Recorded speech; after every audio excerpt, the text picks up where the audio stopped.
Welcome, Redemption City, to another Real Talk with me, Jeff Clay, your lead pastor here at Redemption City. And today I have some special guests, Jerry and Ruby Smith. They are the founders of the Mac School. Thank you for joining us today. Thanks for inviting us. Thank you. And I wanted to ask you, okay, so how long has the Mac School been around? Since January of 2016. January 2016? That's when the calling came, and then we opened the doors on September 2017. Okay, so how did that even come to life? Like, did you just wake up one day saying, hey, I want to start an autism school, a faith-based, because you are the only faith-based autism school in the nation, is that right? Yeah. So you guys just sat together and was like, yes, we can't wait to do. How does that come about? Well, basically, I was in retirement mode, but I was pastoring a church in Florida, and it wasn't unusual for me to be awakened on a Saturday morning. You know, God kind of saying, hey, I want you to tweak this or change this in the sermon. So it was no big deal. I got up on a Saturday morning thinking that's what I was getting up to do. And all of a sudden, all these things started running through my head. And he said, I want you to write. And I began to write actually the basic plan behind the Mac. And to this date, everything has come to fruition exactly like he said it would come. Wow. Wow. What did that sound like for you? So Jerry comes in and says, hey, guess what? Ruby's like, yes, sign me up. Well, he's taken me on a lot of places in our journey over the years, and I actually walked down out of the bedroom area of our camper there, and he looks up to me and says, God just called me to open a school for children with autism. And I said, oh, yeah? You know, but God has never led us wrong. And my husband's always been obedient. Yeah. And so I was just there to back him up. So it's been quite a ride. It was a shock, to say the least. We're not educated. We were just obedient. Sure. The funny thing is, I've heard stories of wives saying, well, God called you, but he didn't call me, so good luck, you know. So it's great that you've been a part of, because you really are a part of the full ministry of the Mac. And so, Sherry, you talked a little bit about a song, Open the Eyes of My Heart, Lord. Right. And Sunday, hopefully coming in a couple of weeks, you'll get to hear more of this story, but just give us a little preview of what that was. That particular Saturday morning after I was done, we always met with our song leader, worship team and everything. And that song was on my heart. So I went online and I typed in Open the Eyes of My Heart, Lord. And a young, he was at that time 7 years old, autistic blind boy. They led him on the stage and he sang that song and my heart just opened up. And that's when we realized that, you know, God was going to do something great with Mac. We didn't know how, we didn't know where, we didn't know what we were going to do. He did show me this building. He did show me in that morning. He said, "You will be buying that building." Okay, whatever, you know. And as you can see, we did buy the building. Yeah. It's been a ride since, right? Oh, been a ride. Up and down, but always. I had dark hair back then, so you can see what it's done. You know. He had hair. That's even better. Yeah, I didn't have a belly before I was pastoring, and now look, it's very apparent. That's the sign of a good pastor. Oh, that you're full? Yeah. I'm always full. Yeah. But I just think about, like, even our story. Like, you know, I'll give you my testimony coming to this building, meeting you guys. And then I want to hear your story. So John Kay actually sends us a thing that there was a notice on Facebook that you all had put up. And John Kay knows you, and you've known her since she was little. Is that right? And so at that time, our church, we were being told that our building was being sold and we had to find a place. Right. And so it became a little bit of panic mode because what are we going to do? Because this was, you know, when was that? That was in January, February. And it's cold, it's snowy, and who wants to move in January? And so we're like, okay, we have to be out. In fact, I remember we had to be out right after Valentine's weekend. And Valentine's weekend, we had our first ever marriage encounter at Nationwide Conference Center in Columbus. So I'm like, wait, we have this conference and now we have all these things. Like, how are we going to move? And so Jonna Kay actually gave us your information, and Kelly Ballard's our realtor here at the church, and set us up. And I remember, I think it was Larry and me and Kelly came in, and we walked through the building, and the building looked a little different, but it still was home. And I remember walking in, and it can be a little overwhelming at times just because the building is such a large building. Right. And I thought when I pulled up, because there's total 21 acres if you include the front. Right. So there's 21 acres of total land, which is a lot of property. You're in the back and you pull up and there's a huge building. And you're like, all right, Lord, am I going to feel overwhelmed? Is this going to be like, there's no way? And I remember when I walked in the door, I immediately felt like home.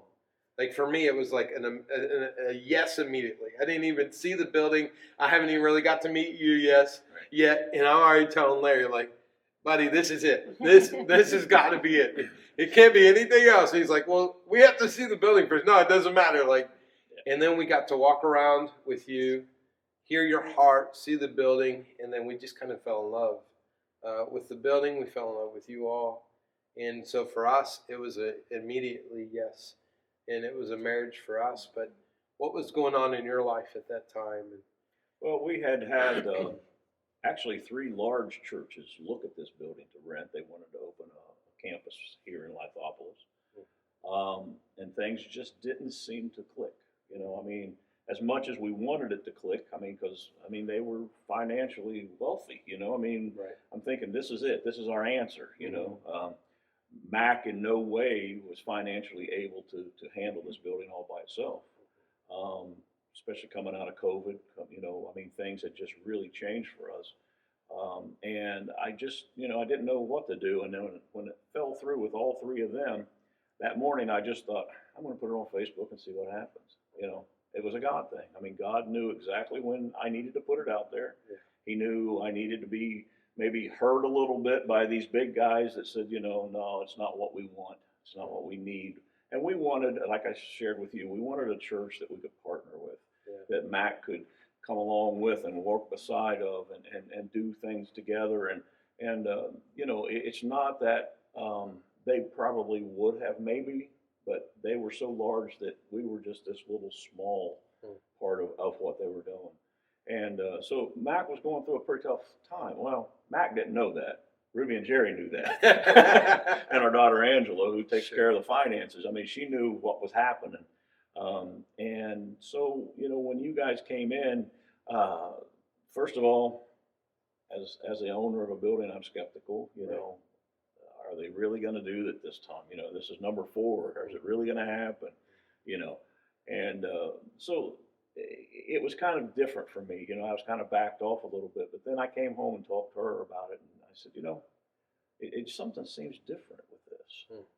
And as we talked, you know, there's a lot of things that the building needed. We knew that, and we shared, and you guys jumped right in, and the building's back into shape. It's an amazing facility. It's 21,000 square feet under roof that I never dreamed we would be able to buy. And we bought it with $1,000 in the bank, you know, and that's God. That's the way God works.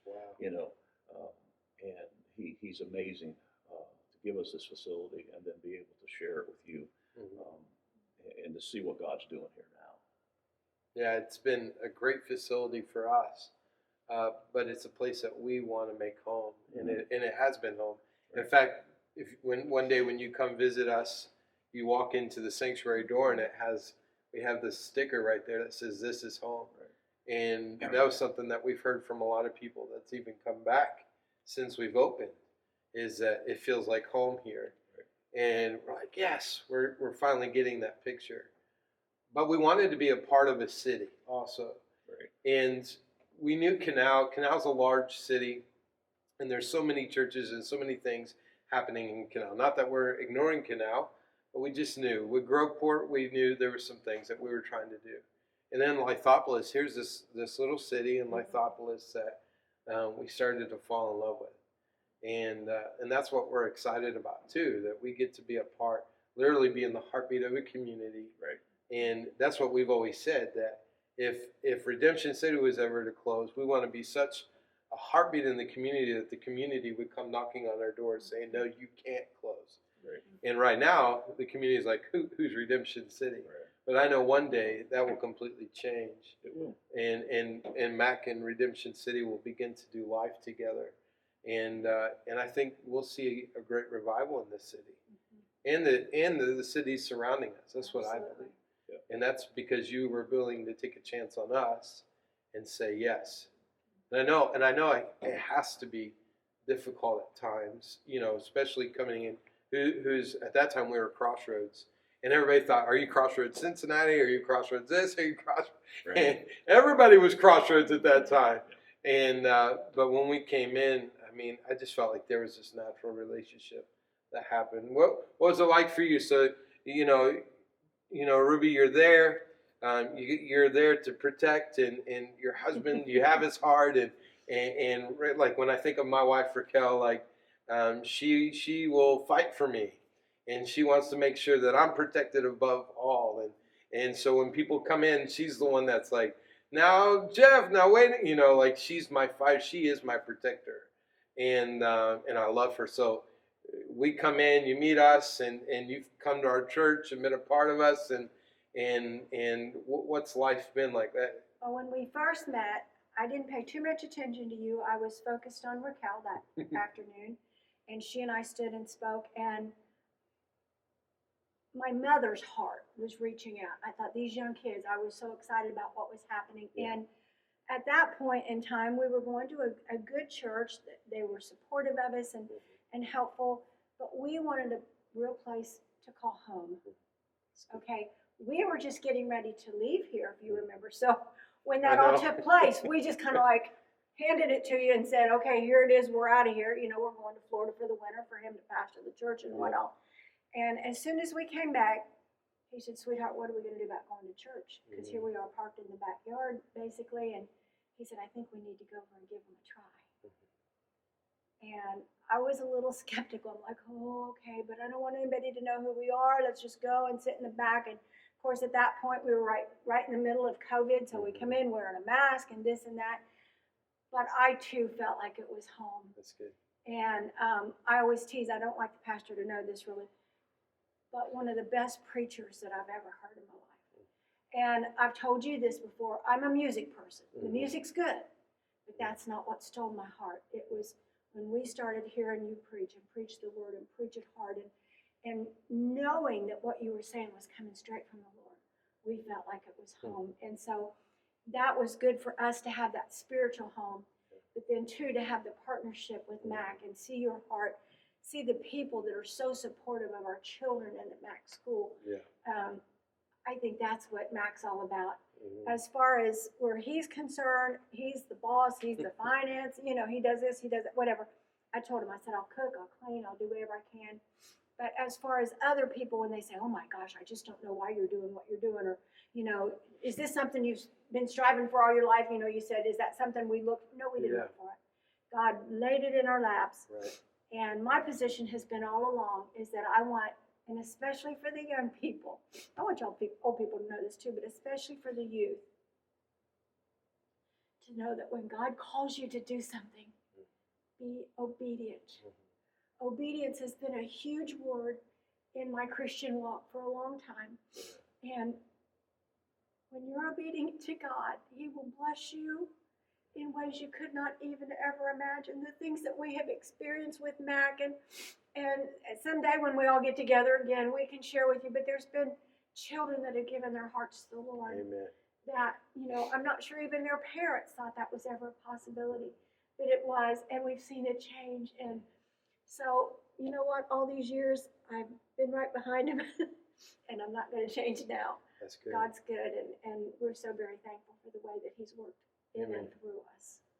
And we're thankful for you all. So you could have just started any kind of school you wanted. What made you want to do a faith-based autism school? Like what brought that? That's what he said.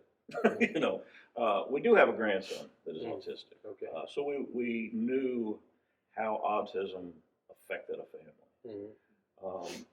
The hours spent at therapies, the hours spent at school, the hours spent trying to just teach them the simplest little thing.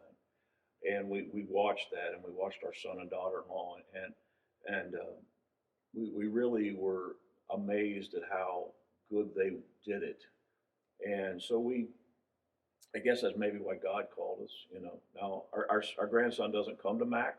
He was already settled in a school, and we believe that's where he needs to stay. Sure. Don't get me wrong, I'd love to have a little guy here, but I also know what he's doing. They're doing as parents what they need to do. Right. But the thing is, you know, I believe God opened our eyes to autism through our grandson Spinny, and we seen what it was firsthand. So it kind of prepared us for some of the things we were going to face here at Mac.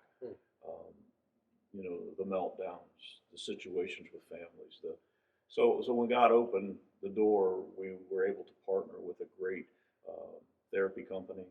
They come twice a week, and so everything is done in-house. So there's no running around at night. The parents can go home and do as normal can be. Sure.